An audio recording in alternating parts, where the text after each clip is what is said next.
শাশুড়ি মা ফোন দিয়ে বলতেছে, তোদেরকে এবং বাবুকে অনেক দিন হয় দেখি না, তোরা চলে আয়। তো শাশুড়ি মা বলল, আমিও কিন্তু টুপ টুপ করে রেডি হয়ে চলে এসেছি।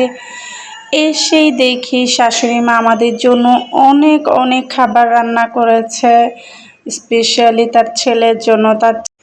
তার ছেলে আবার ক্ষীর খেতে খুব পছন্দ করে, তার জন্য বেশি করে দুধ দিয়ে ক্ষীর রান্না করেছে এবং আমাদের জন্য মজার মজার খাবার রান্না করেছে।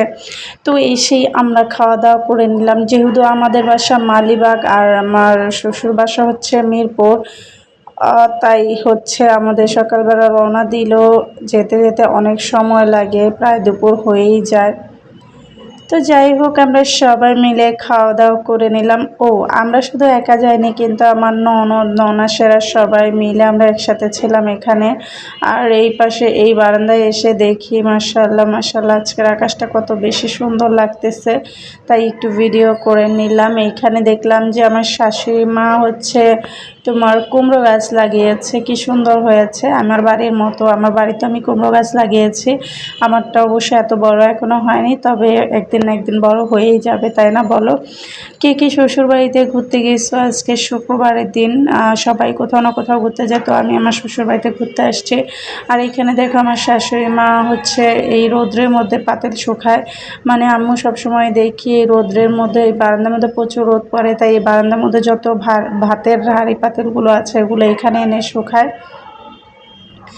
যাই হোক, তো আজকে শুক্রবার, আজকের আকাশটা তোমাদের কাছে কেমন লাগতেছে আর আমার ভিডিওগুলো তোমাদের কাছে কেমন লাগে? যদি ভালো লেগে থাকে তাহলে অবশ্যই পেজটা ফলো করে দেবা আর লাইক কমেন্ট করে শেয়ার করে দেবা ভিডিওটা।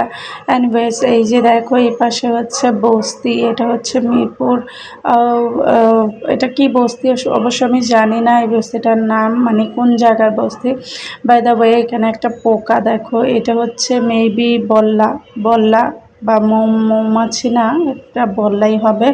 তো এটা এখানে এসে আম্মুর পেটিকোটের উপরে বসেছিল, আমি খুব ভয় পাচ্ছিলাম, আমার মনে হচ্ছিলো এই বুঝে আমার গায়ে লাগবে। তো আমি একটু ভিডিও করে নিলাম, খুব ক্লোজ করে ভিডিও নিচ্ছি। ও সরতেই ছিল না, ও মনে হয় ভাবতেছিল যে এখান থেকে মধু খাচ্ছে বা এই পেটিকোটের সাথে মধু আছে সেটা চেটে চেটে খাচ্ছে আর কি। যাই হোক, এখানে দেখো এই যে আমাদের যেহেতু আমার ননদের বাবু হয়েছে, সেজন্য হচ্ছে মশারি আনা হয়েছিল, আর এই মশারিটার দাম নিয়েছিল 500 টাকা। তবে মশারিটা একটুও ভালো ছিল না, কয়েকদিন ব্যবহারের পরেই মশারিটা ভেঙে গেছে, মনে হয় 10-15 দিন ব্যবহার করা হয়েছে, আর এই জন্য এখানে ফেলে রেখেছে। এটা তো আর কোনো কাজ নেই, কি আর করবে। যাই হোক, এরপরে হচ্ছে দুপুর পেরিয়ে বিকেল হয়ে গিয়েছে, এখন হচ্ছে আমাদের বাসায় যাওয়ার সময় হয়ে গিয়েছে। তো আমরা বাসায় যাওয়ার জন্য রেডি হচ্ছি, আর এই যে বিকেলে একটু নাস্তা পানি খেয়েই আমরা এখন রওনা দেবো। সবাই ভালো থাকবে, আল্লাহ হাফিজ। আজকের মতো বিদায় নিচ্ছি, আসসালামু আলাইকুম, আল্লাহ হাফিজ। পেজটা ফলো